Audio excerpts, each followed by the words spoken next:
एक ऐसा fund launch होने वाला है जिसके अंदर मात्र 10 ही स्टॉक रहेंगे, ना उससे एक ज़्यादा ना उससे एक कम। मात्र 10 ही स्टॉक रहेंगे, तो आप समझ सकते हैं कि ये जो फंड बनने वाला है कितना कॉन्सेंट्रेटेड रहने वाला है। अभी तक ऐसे फंड्स मैंने तो नहीं देखे हैं। अगर आपके कोई ध्यान में हो फंड्स, तो आप हमें कमेंट में वो फंड का नाम लिख के बता सकते हैं। अब दूसरा मैं यहाँ पर एक बताता हूँ कि यहाँ पर ये जो फंड रहेगा वो इक्वल वेटेड रहेगा।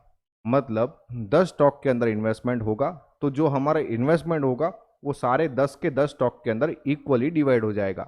मतलब अगर आप 100 रुपये इस फंड के अंदर इन्वेस्टमेंट करते हो, तो हर एक स्टॉक के अंदर 10 रुपये इन्वेस्टमेंट होने वाला है। साथ में एक और चीज़ मैं आपको बताता हूँ कि यहाँ पर ये जो फंड बनने वाला है, ये लार्ज कैप कैटेगरी में से बनने वाला है। मतलब इक्विटी मार्केट के अंदर लार्ज कैप कैटेगरी सबसे ज़्यादा सेफ मानी जाती है। लेकिन एक और बात आपको ध्यान में रखनी चाहिए कि इक्विटी कैटेगरी के अंदर इन्वेस्टमेंट रिस्की भी होता है, भले ही वो लार्ज कैप क्यों ना हो। कंपेरेटिवली लार्ज कैप के अंदर जो इन्वेस्टमेंट का रिस्क होता है वो वहाँ पर कम होता है। अब यहाँ पर आपको ये समझ में आ गया होगा कि इस फंड के अंदर मात्र 10 ही स्टॉक रहेंगे, मतलब हमारी रिस्क की प्रोबेबिलिटी भी थोड़ी बढ़ जाती है। अगर डाइवर्सिफिकेशन और भी ज़्यादा रहता है तो हमारा रिस्क कैटेगरी थोड़ा कम हो जाता है, लेकिन कॉन्सेंट्रेशन ज़्यादा होने के कारण हम कह सकते हैं कि इसमें रिस्क थोड़ा सा ज़्यादा रह सकता है। इसका जो मॉडल पोर्टफोलियो है उसने किस तरीके से परफॉर्म किया है अभी तक, मतलब रिटर्न्स किस तरीके से बने हैं, वो भी मैं आपको बताने वाला हूँ। इस फंड के अंदर कौन से 10 स्टॉक्स रह सकते हैं वो भी मैं आपको बताने वाला हूँ। यहाँ पर सेक्टर्स कौन से यूज़ होंगे वो भी मैं आपको बताऊँगा।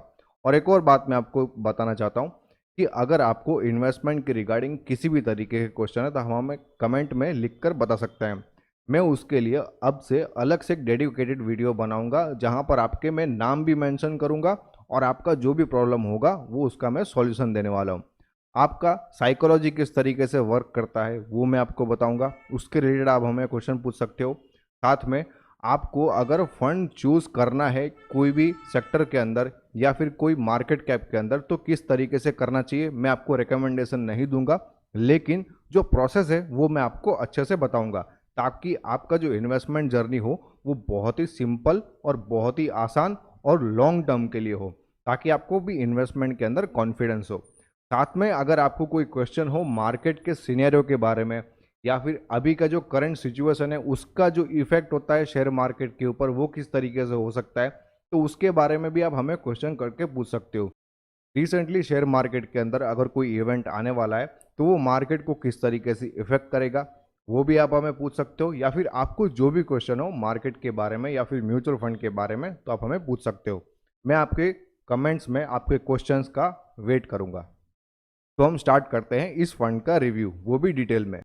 तो ये जो फंड लॉन्च हो रहा है वो लॉन्च कर रहा है डीएसपी म्यूचुअल फंड। इस फंड का नाम है DSP Nifty 50 top 10 equal weight index fund. तो आपको पता ही है कि इंडेक्स फंड के अंदर इन्वेस्टमेंट करने से हमें कितने सारे फायदे होते हैं। पहले तो फ़ायदा ये होता है एक्सपेंस रेशियो बहुत ही कम होता है, साथ में एग्जिट लोड भी बहुत ही मिनिमल होता है। ये जो फंड है ये ओपन रहेगा 16 अगस्त से लेकर 30 अगस्त तक में।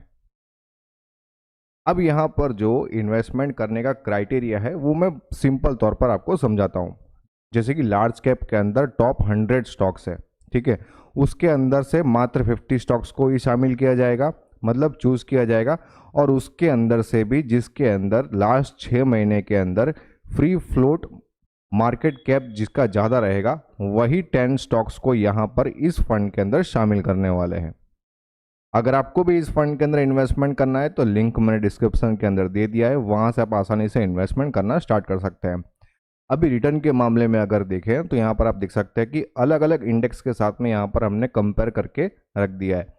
यहाँ पर जो सबसे ज़्यादा रिटर्न निकल रहा है मार्च 2006 से लेके अभी तक के समय के अंदर, तो वो है अपना Nifty top 10 equal weight index fund. तो यहाँ पर कितना रिटर्न निकल रहा है CAGR के अंदर 14.6%, जो कि बहुत ही शानदार है। कंपेरेटिवली बाकी इंडेक्स से तो ये ज़्यादा ही है। रोलिंग रिटर्न की भी अगर हम बात करते हैं तो हम देख सकते हैं कि ये जो टॉप 10 स्टॉक्स वाला फंड है इसने बहुत ही शानदार यहाँ पर रिटर्न दिए। जो ये लाइट ब्लू कलर की लाइन है यहाँ पर आप देख सकते हैं 1 साल के अंदर, 3 साल के अंदर, 5 साल के अंदर और लास्ट 10 साल के अंदर। स्टैंडर्ड डिविएशन हमको यहाँ पर ज़्यादा देखने को मिल रहा है कंपेरेटिवली अदर इंडेक्सेस। अब ये जो इन्वेस्टमेंट स्टाइल है ये बहुत ही यूनिक है। इसको यूएसए के अंदर भी ट्राई करके देखा गया, तो रिजल्ट क्या आया, तो यहाँ पर आप देख सकते हैं कि टॉप 10 जो स्टॉक्स है यूएस के, उसके अंदर भी यही अगर फंड बना के इन्वेस्टमेंट किया जाता है तो यहाँ पर रिजल्ट सेम निकलता है, मतलब यहाँ पर रिटर्न ज़्यादा मिलता है कंपेरेटिव अदर्स इंडेक्स के कंपैरिजन में। तो इस फंड के अंदर कौन से टॉप 10 स्टॉक्स रहने वाले हैं, तो यहाँ पर आप देख सकते हैं जैसे कि इन्फोसिस है, आईटीसी है, टीसीएस है, Hindustan Unilever, Larsen and Toubro, Reliance industries, Kotak Mahindra, ICICI bank, HDFC bank और एक्सिस बैंक। यहाँ पर सेक्टर को अगर हम देखें तो यहाँ पर फाइनेंशियल सर्विसेज का सेक्टर यहाँ पर 36.6% का है, आईटी 22.2, एफएमसीजी 21.5, कंस्ट्रक्शन है 10% का, ऑयल एंड गैस का है यहाँ पर 9.7%। इस फंड का बेंचमार्क रहने वाला है Nifty top 10 equal weight TRI, और इस फंड का एग्जिट लोड नील रहेगा। मैंने आपको जैसे स्टार्टिंग में बताया था कि इंडेक्स फंड के अंदर इन्वेस्टमेंट करने से हमें बहुत सारे फायदे होते हैं। फायदा नंबर 1 तो यही है, एग्जिट लोड यहाँ पर नहीं लगने वाला है। यहाँ पर स्टार्टिंग के अंदर एनएवी 10 रहेगा और एक्सपेंस रेशियो जैसे ही फंड लॉन्च हो जाएगा वैसे ही आपको पता चल जाएगा। ये एक ओपन एंडेड कैटेगरी का फंड रहने वाला है, मतलब आप इस फंड के अंदर कभी भी अपने पैसों को इन्वेस्ट कर सकते हो और कभी भी अपने पैसों को रिडीम कर सकते हो। ये रेगुलर और डायरेक्ट दोनों ही मोड में अवेलेबल रहेगा। इसमें ग्रोथ और डिविडेंड दोनों ही ऑप्शंस देखने को मिलेंगे। अगर आपको अपना इन्वेस्टमेंट स्टार्ट करना है तो आप एसआईपी, लमसम, एसडब्ल्यूपी या स्ट्रिप चारों में से किसी भी मोड में अपना इन्वेस्टमेंट स्टार्ट कर सकते हैं।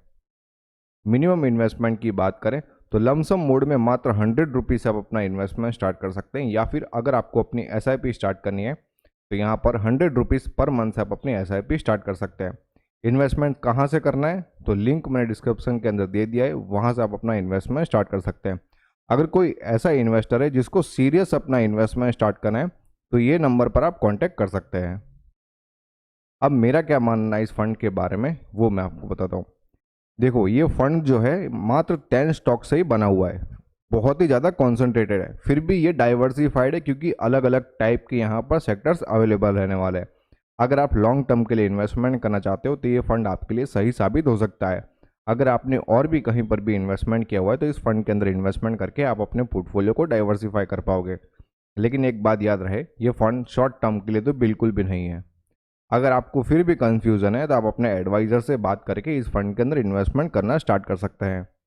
अगर आपको इन्वेस्टमेंट के रिगार्डिंग किसी भी तरीके के क्वेश्चन है तो आप हमें टेलीग्राम, ट्विटर, इंस्टाग्राम पर फॉलो करके अपने क्वेश्चंस को पूछ सकते हैं। साथ में आप अपने क्वेश्चंस को यहाँ पर कमेंट में भी डाल सकते हैं, हम उसके लिए अलग से डेडिकेटेड वीडियो बनाएंगे। होप ये वीडियो आपको पसंद आया होगा। अगर ये वीडियो आपको अच्छा लगा तो लाइक करो, शेयर करो और सब्सक्राइब करो। Thanks for watching.